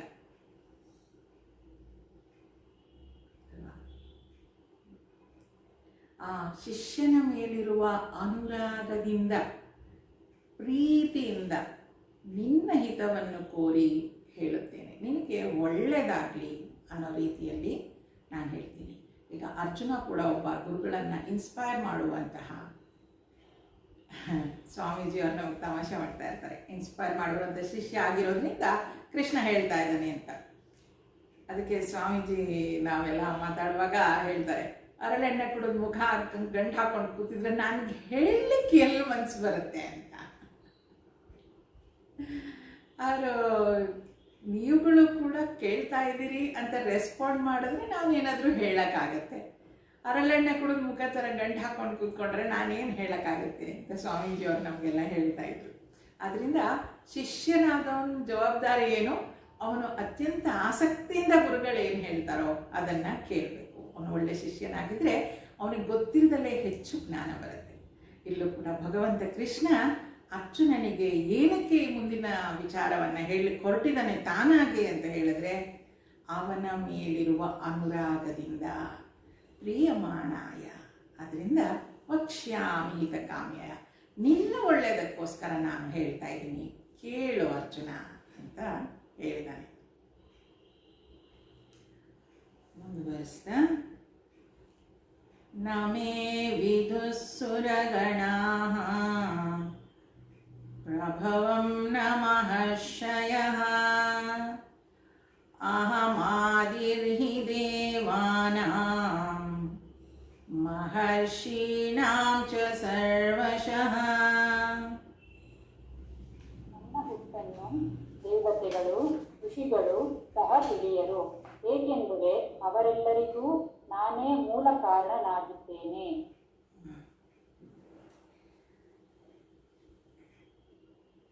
ನೀನೇನಾದರೂ ಅರ್ಜುನ, ನೀನು ಕೃಷ್ಣ ನಿನ್ನ ಹತ್ರ ಕೇಳಿದ ಸಾಕಾಯಿತು, ನಾನು ಬೇರೆಯವ್ರ ಹತ್ರ ಏನಾದರೂ ಕೇಳ್ಕೊಳ್ತೀನಿ ಬಿಡು ಅಂತ ಹೇಳಿದ್ರೆ ನೀನು ಕೇಳಕ್ಕೆ ಸಾಧ್ಯನೇ ಇಲ್ಲ ಅಂತ ಹೇಳ್ತಾನೆ ಭಗವಂತ ಕೃಷ್ಣ. ಯಾಕೆ? ನನ್ನ ಹುಟ್ಟನ್ನು ದೇವತೆಗಳು ಋಷಿಗಳು ಸಹ ತಿಳಿಯರು, ಅವ್ರಿಗೆ ಗೊತ್ತಿಲ್ಲ ನಾನೇನು ಅಂತ. ಹಾಗಂದ್ಮೇಲೆ ನನ್ನ ವಿಚಾರ ನಾನು ಹೇಳ್ದಲೆ ಬೇರೆ ಯಾರು ಹೇಳಲಿಕ್ಕೆ ಸಾಧ್ಯ ಆಗತ್ತೆ ಅಲ್ವಾ? ಎಲ್ಲರೂ ಹುಟ್ಟಿರೋದು ನಾನು ಹುಟ್ಟಿದ ಮೇಲೆ, ಮತ್ತು ಎಲ್ಲರೂ ಫೈನೈಟ್, ಅವರೆಲ್ಲ ಲಿಮಿಟೆಡ್ ಅಲ್ವಾ? ಆ ಹುಟ್ಟಿರೋರು ಫೈನೈಟ್ ಅಂದರೆ ಅವರಿಗೊಂದು ಪರಿಮಿತಿ ಇದೆ. ಆ ಪರಿಮಿತಿಯಲ್ಲಿ ಹುಟ್ಟಿದವರು ಫೈನೈಟ್ ಆಗಿರೋರು, ನಾನು ಇನ್ಫೈನೈಟ್, ಭಗವಂತ ಇನ್ಫೈನೈಟ್. ಆ ಫೈನೈಟ್ ಆಗಿರೋರು ಇನ್ಫೈನೈಟ್ ಬಗ್ಗೆ ಹೇಳಲಿಕ್ಕೆ ಹೇಗೆ ಸಾಧ್ಯ? ಅವರಿಗೇನು ಗೊತ್ತಿರೋದಿಲ್ಲ. ನನ್ನ ಹುಟ್ಟನ್ನು ದೇವತೆಗಳು ಋಷಿಗಳು ಸಹ ತಿಳಿಯರು, ಏಕೆಂದರೆ ಅವರೆಲ್ಲರಿಗೂ ನಾನೇ ಮೂಲ ಕಾರಣ, ನಾನೇ ಮೊದಲು ಹುಟ್ಟಿರೋದು, ನಾನೇ ಅವರನ್ನೆಲ್ಲ ಸೃಷ್ಟಿ ಮಾಡಿರೋದು, ನಾನೇ ನಿಮಿತ್ತ ಕಾರಣ ಮಾತ್ರ ಅಲ್ಲ, ನಾನು ಉಪಾದಾನ ಕಾರಣ ಆಗಿರೋದ್ರಿಂದ ಆ ಎಲ್ಲ ವಿಚಾರಗಳನ್ನು ನನಗೆ ಗೊತ್ತಿದೆ, ನಾನು ನಿಮಗೆ ಹೇಳ್ತೀನಿ. ಈಗ ಸೃಷ್ಟಿಯನ್ನು ನೆನೆಸ್ಕೊಳ್ಳಿ. ಆ ಸೃಷ್ಟಿಯಲ್ಲಿ ಹೇಳುವಾಗ ಎರಡನೇ ದಿನ ಹೇಳಿದ್ದು, ಮಾಡಲಿಕ್ಕೆ ಬೇಕಾದ ಸಾಮಗ್ರಿಗಳು ಭಗವಂತನೇ, ಮಾಡುವವನೂ ಭಗವಂತನೇ. ಇದು ಆಗಲಿಕ್ಕೆ ಭಗವಂತನಿಗೆ ಮಾತ್ರ ಸಾಧ್ಯ, ಬೇರೆ ಯಾರೂ ಆಗ್ಲಿಕ್ಕೆ ಸಾಧ್ಯ ಇಲ್ಲ. ಉಪಾದಾನ ಕಾರಣವೂ ನಾನೇ, ನಿಮಿತ್ತ ಕಾರಣವೂ ನಾನೇ ಆಗಿರೋದ್ರಿಂದ ನಾನು ಅವರೆಲ್ಲರಿಗೂ ಮೊದಲಿಗನಾಗಿರೋದ್ರಿಂದ ನಾನೇ ಮೂರರ ಕಾರಣ ಆಗಿದ್ದೇನೆ. ಆದ್ದರಿಂದ ನಾನು ಈ ವಿಚಾರವನ್ನು ನಿನಗೆ ಹೇಳ್ತೀನಿ ಅಂತ ಕೃಷ್ಣ ಹೇಳ್ತಿದ್ದಾನೆ. ನನ್ನ ಹುಟ್ಟನ್ನು ದೇವತೆಗಳು ಋಷಿಗಳು ಸಹ ತಿಳಿಯರು, ಏಕೆಂದರೆ ಅವರೆಲ್ಲರಿಗೂ ನಾನೇ ಮೂಲ ಕಾರಣ. ನಾನು ಆದ್ಮೇಲೆ ಅವರೆಲ್ಲ ಬಂದಿರೋದು, ಆದ್ದರಿಂದ ನಾನೇ ಮೂಲ ಕಾರಣ. ನಾನು ನಿನಗೆ ಈ ವಿಚಾರವನ್ನು ಹೇಳ್ತೀನಿ ಅಂತ ಹೇಳ್ತಿದ್ದಾನೆ. ಯಾವ ವಿಚಾರವನ್ನು ಹೇಳ್ತಾನೆ? ಮುಂದಿನ ಶ್ಲೋಕದಲ್ಲಿ ಭಗವಂತ ಹೇಳ್ತಾನೆ, ಯೋ ಮಾಮಜಮನಾದಿಂ ಚ ವೇತ್ತಿ ಲೋಕಮಹೇಶ್ವರಂ ಅಸಮ್ಮೂಢ ಸಮರ್ಥ್ಯೇಷು ಸರ್ವಪಾಪೈ ಪ್ರಮುಚ್ಯತೆ. ಅಜನು ಅನಾದಿಯು ಲೋಕಮಹೇಶ್ವರನು ಆದ ನನ್ನನ್ನು ಯಥಾವತ್ತಾಗಿ ತಿಳಿಯುವವನು ಮನುಷ್ಯರಲ್ಲೆಲ್ಲ ಬುದ್ಧಿವಂತನು. ಅವನು ಎಲ್ಲ ಪಾಪಗಳಿಂದಲೂ ಬಿಡುಗಡೆಯನ್ನು ಪಡೆಯುತ್ತಾನೆ. ಅಜನು ಅನಾದಿಯು ಲೋಕ ಮಹೇಶ್ವರನು. ಅಜನು ಅನಾದಿಯು, ಅವನು ಹುಟ್ಟಿಲ್ಲದೆ ಇರುವವನು, ಸಾಯದೇ ಇರುವಂಥವನು, ಲೋಕಕ್ಕೆ ಮಹೇಶ್ವರನು. ನನ್ನನ್ನು ಯಾರು ಯಥಾವತ್ತಾಗಿ ತಿಳಿತಾರೋ ಅವರು ಆ ವ್ಯಕ್ತಿ ಮನುಷ್ಯರಲ್ಲೆಲ್ಲ ಬುದ್ಧಿವಂತನು. ಅವನು ಎಲ್ಲ ಪಾಪಗಳಿಂದಲೂ ಬಿಡುಗಡೆಯನ್ನು ಪಡಿತಾನೆ. ಎಲ್ಲ ಪಾಪಗಳಿಂದಲೂ ಬಿಡುಗಡೆಯನ್ನು ಪಡಿತಾನೆ ಅನ್ನಬೇಕಾದ್ರೆ ಅವನು ಮೋಕ್ಷವನ್ನು ಪಡಿಬೇಕು. ಆ ಮೋಕ್ಷವನ್ನು ಪಡಿಲಿಕ್ಕೆ ಮತ್ತೆ ಅವನು ಹುಟ್ಟು ಬರಬಾರ್ದು. ನಾವೆಲ್ಲ ಅದನ್ನು ಅಭ್ಯಾಸ ಮಾಡಿದ್ದೀವಲ್ವ. ಹಾಗೆ ಅವನು ಮೋಕ್ಷವನ್ನು ಪಡೀಲಿಕ್ಕೆ ಆ ದಾರಿಯನ್ನು ಕಂಡುಕೊಂಡು ಲಿಬರೇಟ್ ಆಗಬೇಕು. ಅಂದರೆ ಮತ್ತೆ ಮನುಷ್ಯನಾಗಿ ಹುಟ್ಟದೇ ಇರೋ ಹಾಗೆ ಈ ಮನುಷ್ಯ ಜನ್ಮವನ್ನು ತಪ್ಪಿಸ್ಕೊಳ್ಳೋದಕ್ಕೋಸ್ಕರ ಅವನು ಆ ಸಾಧನೆಯನ್ನು ಮಾಡಿ ತಪ್ಪಿಸ್ಕೊಂಡು ಮತ್ತೆ ಅವನು ಮೋಕ್ಷವನ್ನು ಪಡಿಬೇಕು. ಈಗ ಈ ಜಗತ್ತೆಲ್ಲ ಎಲ್ಲಿಂದ ಬಂತು? ಯಾರೋ ಒಬ್ಬರು ಬುದ್ಧಿವಂತರು ಮಾತ್ರ ಯೋಚಿಸ್ಲಿಕ್ಕೆ ಸಾಧ್ಯ. ಅದಕ್ಕೆ ಸ್ವಾಮೀಜಿ ಅವರು ತಮಾಷೆ ಮಾಡ್ತಾರೆ, ಈ ಯೋಚನೆ ಮಾಡೋದು ಮತ್ತು ಇದು ಎಲ್ಲಿಂದ ಬಂತು ಅಂತ ಕೇಳ್ಕೊಳ್ಳೋದು ಬುದ್ಧಿವಂತರ ಪ್ರಶ್ನೆ ಅಂತೆ. ಈಗ ಒಂದು ಸೇಬು ಮರದಿಂದ ಬಿದ್ದ ಕೂಡಲೇ ನ್ಯೂಟನ್ ಅದನ್ನು ಎತ್ಕೊಂಡು ಇದು ಯಾಕೆ ಕೆಳಗೆ ಬಿತ್ತು ಅಂತ ಯೋಚನೆ ಮಾಡಿದ್ನಂತೆ. ಅದೇ ಆ್ಯಪಲ್ ನಮ್ಗೆ ಸಿಕ್ಕಿದ್ರೆ ಅದನ್ನು ತಿಂದುಬಿಟ್ಟು ಇನ್ನೊಂದು ಯಾವಾಗ ಬೀಳುತ್ತೆ ಅಂತ ಕಾಯ್ತೀವಿ ಅಂತ ತಮಾಷೆ ಮಾಡ್ತಾರೆ.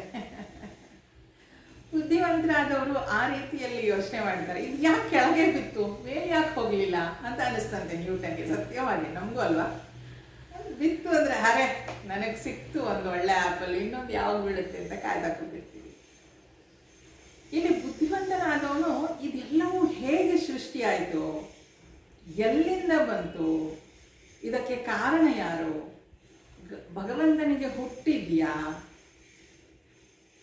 ಅಲ್ಟಿಮೇಟ್ ಕಾಸ್ ಏನು, ಈ ಥರ ವಿಚಾರಗಳು ಪ್ರಶ್ನೆಗಳು ಹುಟ್ಟುತ್ತಾ ಹೋಗುತ್ತೆ.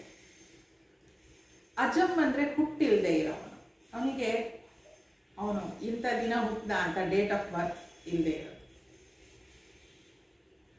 ಅನಾದಿ ಅಂತ ಅಂದರೆ ಅವನು ಕಾಸ್ಲೆಸ್, ಅವನು ಯಾವುದೋ ಕಾರಣದಿಂದ ಹುಟ್ಟಿದಾನೆ ಆ ಥರ ಅಲ್ಲ. ಆದ್ದರಿಂದ ಅವನು ಅಜನು ಮತ್ತು ಅನಾದಿಯು, ಲೋಕ ಮಹೇಶ್ವರನು. ಈ ಮಹೇಶ್ವರ ಸ್ವಾಮೀಜಿ ಇದನ್ನು ಹೇಳುವಾಗ ತಮಾಷೆ ಮಾಡ್ತಾರೆ. ಲೋಕ ಮಹೇಶ್ವರ ಅಂದರೆ ಶಿವ ಪಾರ್ವತಿ. ಪಾರ್ವತಿ ಒಬ್ಳೆ ಅಂತೆ, ಅತ್ತೆ ಮಾವ ಇಲ್ಲದೆ ಇದ್ದಂತಹ ವಿವಾಹಿತ ಗೃಹಸ್ಥೆ. ಯಾಕೆ ಶಿವನಿಗೆ ಅಪ್ಪ ಅಮ್ಮ ಇಲ್ವಲ್ಲ ಅಲ್ವಾ, ಶಿವನಿಗೆ ಅಪ್ಪ ಅಮ್ಮ ಇಲ್ಲ, ಅದಕ್ಕೆ ಪಾರ್ವತಿಗೆ ಅತ್ತೆ ಮಾವ ಇಲ್ಲ. ಲಕ್ಕಿಯಸ್ಟ್ ಸೊಸೆ ಅಂತ ತಮಾಷೆ ಮಾಡ್ತಾ ಇರ್ತಾರೆ. ಹಾಗೆ ಅದು ಪುರಾಣದಲ್ಲಿ ಹೇಳುವಂಥದ್ದು. ಅವನು ಅಜನು ಅನಾದಿಯು ಲೋಕ ಮಹೇಶ್ವರನು ಆಗಿರ್ತಾನೆ.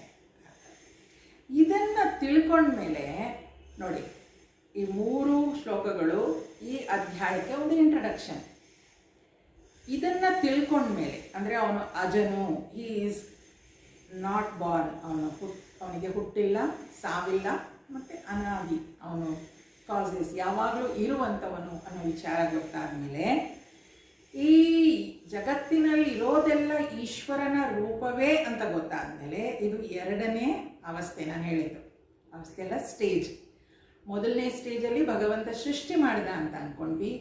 2ನೇ ಸ್ಟೇಜಲ್ಲಿ ತಲೆ ಉಪಯೋಗಿಸಿ ವಿಚಾರಗಳನ್ನ ಕೇಳಿ ತಿಳ್ಕೊಂಡ್ಮೇಲೆ ಭಗವಂತನೇ ಎಲ್ಲವೂ ಆಗಿದ್ದಾನೆ ಅಂತ ತಿಳ್ಕೊಂಡ್ವಿ. ತುಂಬ ದಿನ ಈ ಭಗವಂತನೇ ಎಲ್ಲವೂ ಆಗಿದ್ದಾನೆ ಅಂತ ಅಂದ್ಕೊಂಡು ಮನಸ್ಸನ್ನು ನಾವು ರೆಡಿ ಮಾಡಿಕೊಂಡ್ಮೇಲೆ 3ನೇ ಸ್ಟೇಜ್, 3ನೇ ಸ್ಥಿತಿಗೆ ಹೋಗ್ಲಿಕ್ಕೆ ಸಾಧ್ಯ ಅಂತೆ. 3ನೇ ಸ್ಥಿತಿಯಲ್ಲಿ ಏನು ತಿಳ್ಕೊಳ್ತೀವಿ, ಭಗವಂತ ಬದಲಾಗಲೇ ಇಲ್ಲ, ಜಗನ್ಮಿಥ್ಯ ಬ್ರಹ್ಮ ಸತ್ಯ ಅಂತೆಲ್ಲ ಕೇಳಿರ್ಬೇಕು ನೀವು. ಆ ಬ್ರಹ್ಮ ಒಬ್ಬನೇ ಸತ್ಯ, ಈ ಜಗತ್ತು ಮಿಥ್ಯ ಅಂದರೆ ಏನು? ಈಗ ಕನಸು ಮಿಥ್ಯ. ಕನಸು ಮಿಥ್ಯ ಯಾವಾಗತ್ತೆ? ಎಚ್ಚರದಲ್ಲಿದ್ದಾಗ. ಕನಸಿನಲ್ಲಿದ್ದರೆ ಆ ಕನಸು ಕೂಡ ಸತ್ಯ ಅಂತಲೇ ಅನ್ನಿಸ್ಲಿಕ್ಕೆ ಶುರುವಾಗಿರುತ್ತೆ. ಹಾಗೆ ಇಲ್ಲಿ ಕೂಡ ಈ ಜಗತ್ ಮಿಥ್ಯ ಬ್ರಹ್ಮ ಸತ್ಯ ಅನ್ನೋ ಸ್ಟೇಜ್ಗೆ ಹೋಗಿ ಅವನು ಈ ಲಿಬರೇಷನ್ ಮುಕ್ತಿಯನ್ನು ಪಡಿತಾನೆ. ಎಲ್ಲ ಪಾಪಗಳಿಂದನೂ ಬಿಡುಗಡೆಯನ್ನು ಪಡೆಯುತ್ತಾನೆ ಅಂತ ಹೇಳ್ತಾರೆ. ಈ 3 ಶ್ಲೋಕಗಳಲ್ಲಿ ಭಗವಂತ ಇಂಟ್ರಡಕ್ಷನ್, ಒಂದು ಪರಿಚಯ, ವಿಭೂತಿ ಯೋಗದ ಬಗ್ಗೆ ಪರಿಚಯವನ್ನು ಮಾಡಿದ ಮೇಲೆ ಈ ಮುಂದಿನ ಶ್ಲೋಕಗಳಲ್ಲಿ ವಿಭೂತಿಯನ್ನು ಹೇಳ್ತಾ ಹೋಗ್ತಾನೆ. ಈ ವಿಭೂತಿ ಹೇಳಬೇಕಾದ್ರೆ ಏನಪ್ಪ ಅಂತಂದರೆ, ಪರ ಮತ್ತು ಅಪರ ಪ್ರಕೃತಿ ಎಲ್ಲವೂ ಭಗವಂತನೇ ಆಗಿದ್ದಾನೆ ಅಂದಮೇಲೆ ಇಲ್ಲಿ ಎರಡು ಜಗತ್ತು ಅಂತಲೇ ತಗೊಳ್ಳೋಣ. ಒಂದು ಆಂತರಿಕ, ನನ್ನಲ್ಲಿರುವ ಆಂತರಿಕ ಜಗತ್ತು, ಇನ್ನೊಂದು ಬಾಹ್ಯ ಜಗತ್ತು. ಆ ಒಳಗಿರುವ ಜಗತ್ತು ನಾನೇ ಪರಾಪ್ರಕೃತಿ, ಹೊರಗಡೆ ಇರುವ ಜಗತ್ತು ನಾನೇ ಅಂತ ಭಗವಂತ ಹೇಳ್ತಾ ಇದ್ದಾನೆ. ಪರ ಮತ್ತು ಅಪರ ಪ್ರಕೃತಿ. ಈಗ ಒಳ ಜಗತ್ತಿನ ಬಗ್ಗೆ ಭಗವಂತ ಹೇಳ್ತಾ ಇದ್ದಾನೆ. ಅಂದರೆ ಏನಾಯ್ತು ಇಲ್ಲಿ, ಒಳಗಿನ ಜಗತ್ತು ಅವನೇ, ಹೊರಗಿನ ಜಗತ್ತು ಅವನೇ ಅಂತ ಹೇಳೋದಾದರೆ, ಕಣ್ಣು ಬಿಟ್ಟರೆ ಅವನದೇ ವಿಭೂತಿ, ಕಣ್ಣು ಮುಚ್ಕೊಂಡ್ರೆ ಅವನದೇ ವಿಭೂತಿ. ಅವನ ಬಿಟ್ಟರೆ ಬೇರೆ ಇಲ್ಲವೇ ಇಲ್ಲ. ಎಲ್ಲೆಲ್ಲೂ ಆ ಭಗವಂತನೇ ಇರೋದು. ಒಳಗಿನ ಸೃಷ್ಟಿಯಾಗಲಿ ಹೊರಗಿನ ಸೃಷ್ಟಿಯಾಗಲಿ ಎಲ್ಲವೂ ಅವನೇ. ಅದಕ್ಕೆ internal universe and the external universe ಅಂತ ಹೇಳ್ತಾರೆ. Internal universe of the thoughts, ವಿಚಾರಗಳು ಒಳಗಡೆ ಇದೆ. ಎಕ್ಸ್ಟರ್ನಲ್ ವರ್ಲ್ಡ್ ಏನು ಅಂತಂದರೆ ಆಬ್ಜೆಕ್ಟ್ಸ್, ಹೊರಗಡೆ ಇರುವಂಥದ್ದು ಆಬ್ಜೆಕ್ಟ್ಸ್. ಆ ಒಳಗಿರುವವನು ನಾನೇ, ಹೊರಗಡೆ ಇರುವವನು ನಾನೇ ಅಂತ ಭಗವಂತ ಇಲ್ಲಿ ಹೇಳ್ತಾನೆ. ಈಗ ಆ ಪರ ಮತ್ತು ಅಪರ ಪ್ರಕೃತಿಗಳ ವಿಭೂತಿಯನ್ನು ಹೇಳ್ತಾ ಹೋಗ್ತಾನೆ. ಮೊದಲಿಗೆ ಇಂಟರ್ನಲ್ ವರ್ಲ್ಡ್ ಅಂದರೆ ಒಳಗಿರುವ ಜಗತ್ತನ್ನು, ಆ ವಿಭೂತಿಯನ್ನು ಇಲ್ಲಿ ಭಗವಂತ ಹೇಳ್ತಾನೆ. ಬುದ್ಧಿರ್ಜ್ಞಾನಮಸಮ್ಮೋಹಃ ಕ್ಷಮಾ ಸತ್ಯಂ ದಮಃ ಶಮಃ ಸುಖಂ ದುಃಖಂ ಭವೋ ಭಾವಃ ಭಯಂ ಚ ಭಯಮೇವ ಚ ಅಹಿಂಸಾ ಸಮತಾ ತುಷ್ಟಿಃ ತಪೋದಾನಂ ಯಶೋ ಯಶಃ ಭವಂತಿ ಭಾವಾ ಭೂತಾನಾಂ ಮತ್ತ ಏವ ಪೃಥಗ್ವಿಧಾಃ. ಬುದ್ಧಿ, ಜ್ಞಾನ, ನಿರ್ಮೋಹತ್ವ, ಕ್ಷಮ, ಸತ್ಯ, ದಮ, ಶಮ, ಸುಖ ದುಃಖಗಳು, ಜನನ ಮರಣಗಳು, ಭಯ ನಿರ್ಭಯಗಳು ಮತ್ತು ಅಹಿಂಸೆ, ಸಮತ್ವ, ಸಂತೃಪ್ತಿ, ತಪಸ್ಸು, ದಾನ, ಕೀರ್ತಿ, ಅಪಕೀರ್ತಿ, ಈ ಎಲ್ಲ ಭಾವಗಳು ನನ್ನಿಂದಲೇ ಉಂಟಾಗುವುದೆಂದು ತಿಳಿ. ಒಳ ಜಗತ್ತು ನಮ್ಮಲ್ಲಿ ಏನೇನಿದೆ? ಬುದ್ಧಿ. ಯಾರೋ ತುಂಬ ಬುದ್ಧಿವಂತ. ಬುದ್ಧಿ ಅಂದರೆ ಈಗೆಲ್ಲರಿಗೂ ಸಾಕಷ್ಟು ಪರಿಚಯ ಆಗಿದೆ. ಬುದ್ಧಿ ಅಂದರೆ ನಿಶ್ಚಯಾತ್ಮಕ ಬುದ್ಧಿ. ಒಂದು ವಿಚಾರ ಬಂದಿದೆ ಮನಸ್ಸಲ್ಲಿ, ಅದನ್ನು ನಿಶ್ಚಯಿಸ್ತೀನಿ ನಾನು, ಅದು ಬುದ್ಧಿಯ ಶಕ್ತಿ. ನಾವು ಕಠೋಪನಿಷತ್ತುಗಳಲ್ಲಿ ಕೂಡ ನೋಡಿದ್ವಿ, ಅಲ್ಲಿ ಪಂಚೇಂದ್ರಿಯಗಳಿರುತ್ತೆ. ಆ ಪಂಚೇಂದ್ರಿಯಗಳು ಹೊರಗಿನ ವಿಚಾರಗಳಿಗೆ ಓಡ್ತಾ ಇರುತ್ತೆ. ಅದನ್ನು ಹಿಡಿದಿರುವಂಥದ್ದು ಬುದ್ಧಿ. ಆ ಲಗಾಮಿನ ಮೂಲಕ, ಆ ಲಗಾಮ್ ಯಾವುದು ಅಂತಂದರೆ ಮನಸ್ಸು ಅಂತ. ಇಲ್ಲಿ ಭಗವಂತ ಹೇಳ್ತಾ ಇರೋದು ಏನು? ಆ ಬುದ್ಧಿ ಇದೆಯಲ್ವಾ, ಅದು ನಾನೇ. ಒಳಗಿನ ಈ ವಿಭೂತಿ ಹೇಳ್ತಾ ಇದ್ದಾನೆ ಅವನು, ಆ ಇಂಟರ್ನಲ್ ಯೂನಿವರ್ಸ್ ಏನಿದೆ ಅಂತ. ಆ ಬುದ್ಧಿ, ಜ್ಞಾನ. ಬುದ್ಧಿಗೂ ಜ್ಞಾನಕ್ಕೂ ವ್ಯತ್ಯಾಸ ಏನು? ಬುದ್ಧಿ ನಿಶ್ಚಯಾತ್ಮಕ, ಜ್ಞಾನ ಅಂದರೆ ವಿಚಾರಗಳು, ಅದು ಇದೆ ಅಲ್ಲಿ, ಅದನ್ನು ಬುದ್ಧಿ ಉಪಯೋಗಿಸ್ಕೊಳ್ಳುತ್ತೆ. ಜ್ಞಾನ ಇದೆ, ಆ ಜ್ಞಾನವನ್ನು ಬುದ್ಧಿ ಉಪಯೋಗಿಸ್ಕೊಳ್ಳುತ್ತೆ. ಆ ಜ್ಞಾನ ಕೂಡ ನಾನು. ನಿರ್ಮೋಹತ್ವ, ಮೋಹನೆ ಇಲ್ಲದೆ ಇರೋದು, ಅನ್ಅಟ್ಯಾಚ್ಮೆಂಟ್. ಕ್ಷಮ, ಫರ್ಗಿವ್ನೆಸ್. ಈ ಕ್ಷಮ ಅನ್ನೋದು ತುಂಬ ಸುಂದರವಾದ ಒಂದು ವಿಚಾರ. ನಾವು ಸಾಕಷ್ಟು ಸಲ, ಎಲ್ಲವೂ ಸುಂದರವಾದದ್ದೇ, ಈ ಕ್ಷಮಿಸಬೇಕು ಎಲ್ಲರನ್ನೂ ಅನ್ನೋವಂಥದ್ದು ವಿಚಾರ ಮಾಡ್ತಾನೆ ಇರ್ತೀವಿ. ಆ ಕ್ಷಮೆ ಅನ್ನುವ ಒಂದು ವ್ಯಾಲ್ಯೂ ಕೂಡ ನಾನು ಈ ವಿಚಾರಗಳೆಲ್ಲ ಇನ್ನು ಮುಂದಿನ ಅಧ್ಯಾಯಗಳಲ್ಲಿ ಬರೋದ್ರಿಂದ ನಾನು ಇದರ ಹೆಸರುಗಳನ್ನಷ್ಟೇ ಹೇಳ್ತಾ ಹೋಗ್ತೀನಿ ಇಲ್ಲೂ ಕೂಡ. ಕ್ಷಮ ಅಂದರೆ ಫರ್ಗಿವ್, ಕ್ಷಮಿಸಬೇಕು ಬೇರೆಯವ್ರನ್ನ ಅಂತ. ಸತ್ಯ, ಸತ್ಯ ಸತ್ಯವನ್ನು ನುಡಿಯುವಂಥದ್ದು. ಸತ್ಯ ಅಂದ್ರೇನು? ಹಿಂದೆ, ಇವತ್ತು, ನಾಳೆ ಯಾವತ್ತಿಗೂ ಯಾವುದು ಒಂದೇ ಆಗಿರುತ್ತೋ ಅದು ಸತ್ಯ. ಸತ್ಯವನ್ನೇ ಹೇಳು ಅಂತ ಹೇಳ್ತೀವಲ್ವ. ಸತ್ಯವನ್ನೇ ಹೇಳು ಅಂತಂದ್ರೆ ಏನು? ನಿನ್ನೆ ಒಂಥರ ಇವತ್ತೊಂಥರ ನಾಳೆ ಒಂಥರ ಹೇಳಿದ್ರೆ ಅದು ಸತ್ಯ ಆಗಲ್ಲ. ಮೊದಲನೇ ಸಲ ಏನು ಹೇಳಿರ್ತಾನೋ ಅಥವಾ ಕಂಡಿದ್ದಾಗೆ ಸರಿಯಾಗಿ ಹೇಳಿದ್ರೆ ಅದು ಸತ್ಯ.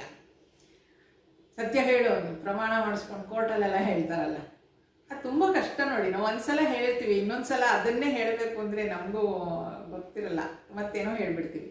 ಸತ್ಯವನ್ನು ಹೇಳು ಅಂತ ಹೇಳುವಾಗ ಅದು ಇಲ್ಲಿ ಸತ್ಯ ಅಂತ ಅಂದರೆ ಯಾವುದು ತ್ರಿಕಾಲಬಾಧಿತ ಅಂದರೆ 3 ಕಾಲಗಳಲ್ಲಿ ಬದಲಾಗಲೇ ಇಲ್ವೋ ಅದನ್ನು ಸತ್ಯ ಅಂತ ನಾವು ಹೇಳ್ತೀವಿ. 3 ಕಾಲದಲ್ಲಿ ಬದಲಾಗದೇ ಇರೋದು ಯಾವುದು? ಶರೀರ, ಮನಸ್ಸು, ಬುದ್ಧಿ ಎಲ್ಲವೂ ಬದಲಾಗ್ತಾ ಇದೆ.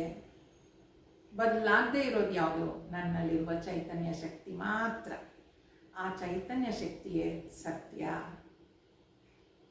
ದಮ ಮತ್ತು ಶಮ. ಈ ದಮ ಮತ್ತು ಶಮ ಅಂತ ಹೇಳುವಾಗ ಇಂದ್ರಿಯ ನಿಗ್ರಹ, ಮನೋನಿಗ್ರಹ ಎರಡೂ. ಈಗ ಇಂದ್ರಿಯಗಳನ್ನು ನಿಗ್ರಹಿಸಬೇಕು ಅಂದರೆ ಮನಸ್ಸಿನ ಮೂಲಕನೇ ನಿಗ್ರಹಿಸಬೇಕು ಅಲ್ವಾ? ಇಂದ್ರಿಯ ನಿಗ್ರಹ ಮತ್ತು ಮನೋನಿಗ್ರಹ. ಸುಖ ದುಃಖಗಳು, ಒಂದಿನ ಸುಖ ಅಂತ ಅನಿಸುತ್ತೆ, ಇನ್ನೊಂದಿನ ದುಃಖ ಅನಿಸುತ್ತೆ, ಅದು ಕೂಡ ನಾನೇ. ಜನನ ಮರಣ, ಹುಟ್ಟೋದು ಮತ್ತು ಶರೀರವನ್ನು ಬಿಡುವಂಥದ್ದು. ಭಯ ನಿರ್ಭಯ, ಏನಕ್ಕೋ ಭಯ ಆಗುತ್ತೆ, ಏನಕ್ಕೋ ಭಯ ಆಗೋದೇ ಇಲ್ಲ, ಎರಡೂ. ಮತ್ತು ಅಹಿಂಸೆ. ಅಹಿಂಸೆ ಅಂತ ಹೇಳುವಾಗ ಇದು ತುಂಬ ದೊಡ್ಡ ಶಬ್ದ, ಎಲ್ಲವೂ ದೊಡ್ಡ ಶಬ್ದಗಳೇ, ಆದರೆ ಈ ಅಹಿಂಸೆ ಅನ್ನುವಂಥದ್ದು ತುಂಬ ಪ್ರಭಾವಿ ಶಬ್ದ. ಅದೇನು? ಮಾನಸಿಕವಾಗಿ ಒಳಗೆ ನಮಗೆ ನಾವು ಹಿಂಸೆ ಮಾಡ್ಕೊಳ್ಳದೆ ಇರೋದು ಮತ್ತು ಬೇರೆಯವರಿಗೂ ಹಿಂಸೆ ಮಾಡದೇ ಇರುವಂಥದ್ದು ಎರಡೂ ಆಗಬೇಕಲ್ಲಿ. ಸಾಮಾನ್ಯವಾಗಿ ಅಹಿಂಸೆ ಅಂದ ಕೂಡಲೇ ನಾವು ಬೇರೆಯವ್ರಿಗೆ ಹಿಂಸೆ ಕೊಡಬಾರ್ದು ಅಂತ ಅಂದ್ಕೊಂಡ್ಬಿಡ್ತೀವಿ. ಇಲ್ಲ, ನಮ್ಮನ್ನು ನಾವು ಹಿಂಸಿಸ್ಕೊಳ್ಬಾರ್ದು, ಯಾಕಂದರೆ ನಮ್ಮಲ್ಲಿ ಆ ಭಗವಂತ ಇದ್ದಾನೆ ಅಂತ.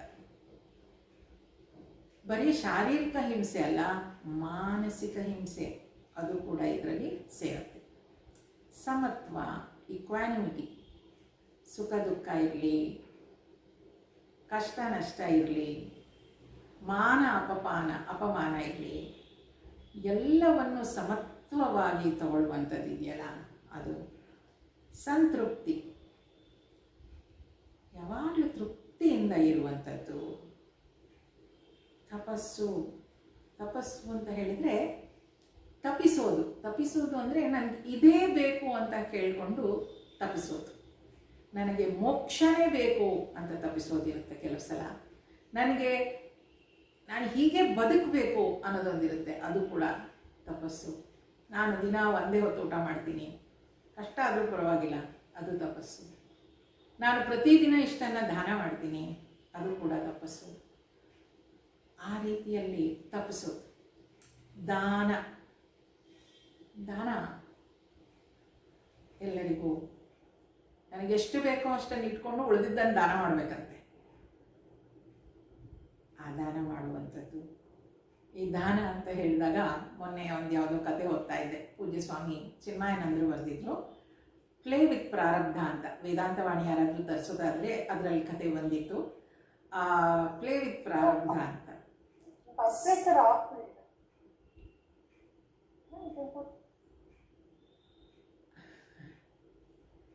ದಯವಿಟ್ಟು ಮೈಕ್ ಮ್ಯೂಟಲ್ಲಿ ಇಟ್ಕೊಳ್ಳಿ. ಪ್ಲೇ ವಿತ್ ಪ್ರಾರಬ್ಧ ಅಂತ. ಅವನು ತಂದೆ ಭವಿಷ್ಯ ನೋಡಿರ್ತಾನೆ ಮಗಂದು. ಆ ಮಗನಿಗೆ ಹೇಳ್ತಾನೆ ಅವನು, ನಿನಗೆ ಒಂದು ಹಸು ಮಾತ್ರ ಇಟ್ಕೊಳ್ಳೋಕೆ ಸಾಧ್ಯ ಇರುತ್ತೆ. ಅವಾಗೆಲ್ಲ ಸಂಪತ್ತು ಅಂದರೆ ಅಷ್ಟೇ ಅಲ್ವಾ, ಒಂದೇ ಹಸು ನಿನ್ನ ಕೈಲಿ ಇರ್ಲಿಕ್ಕೆ ಸಾಧ್ಯ, ಇನ್ನ ಹತ್ರ ಏನೂ ಇರೋದಿಲ್ಲ ಅಂತ ಹೇಳ್ತಾನಂತೆ. ಅದು ಗೊತ್ತಿರುತ್ತೆ ತಂದೆಗೆ ತುಂಬ ಕೊರಗಿರುತ್ತೆ.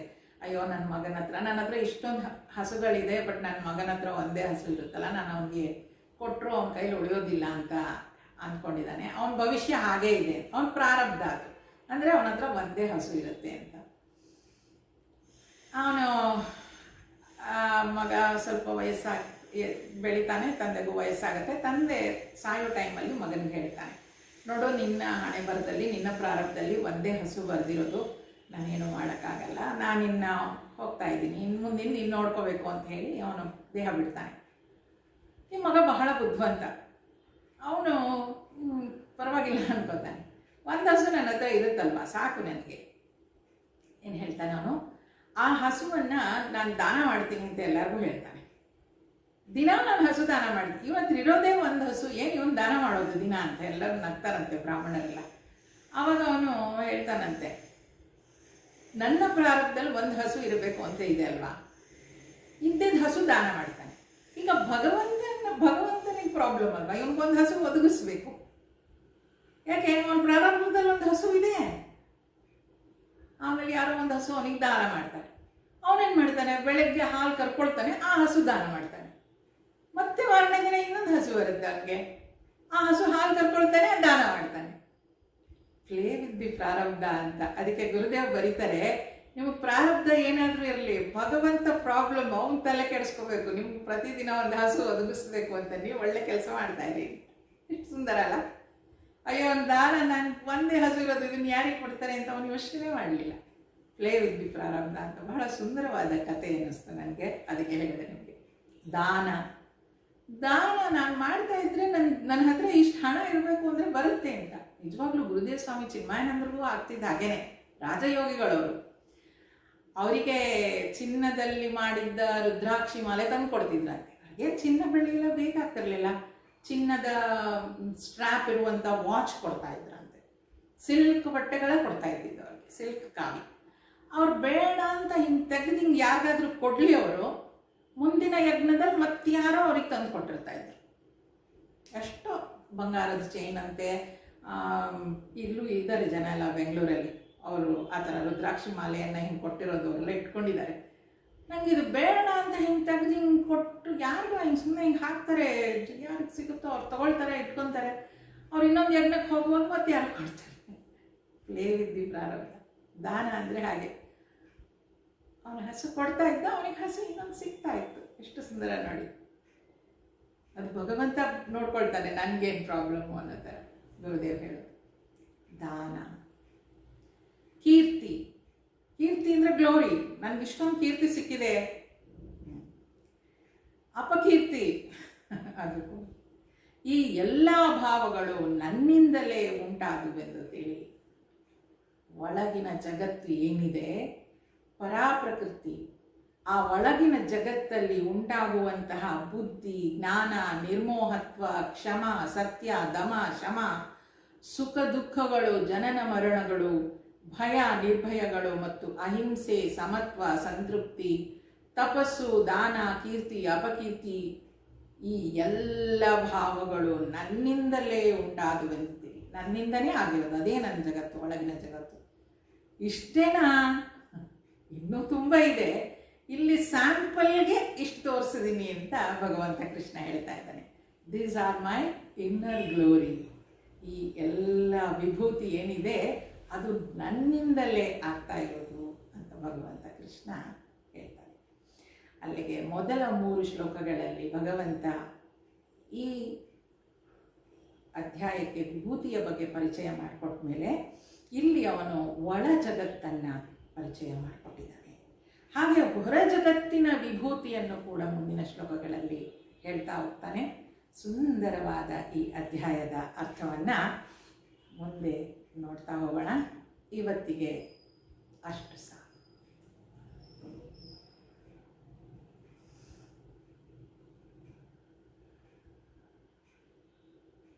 ಸರ್ವೇ ಭವಂತು ಸುಖಿನಃ, ಸರ್ವೇ ಸಂತು ನಿರಾಮಯಾಃ, ಸರ್ವೇ ಭದ್ರಾಣಿ ಪಶ್ಯಂತು, ಮಾ ಕಶ್ಚಿತ್ ದುಃಖಭಾಗ್ ಭವೇತ್. ಅಸತೋ ಮಾ ಸದ್ಗಮಯ, ತಮಸೋ ಮಾ ಜ್ಯೋತಿರ್ಗಮಯ, ಮೃತ್ಯೋರ್ಮಾ ಅಮೃತಂಗಮಯ. ಓಂ ಶಾಂತಿ ಶಾಂತಿ ಹರಿ ಓಂ ಶ್ರೀ ಗುರುಭ್ಯೋ ನಮಃ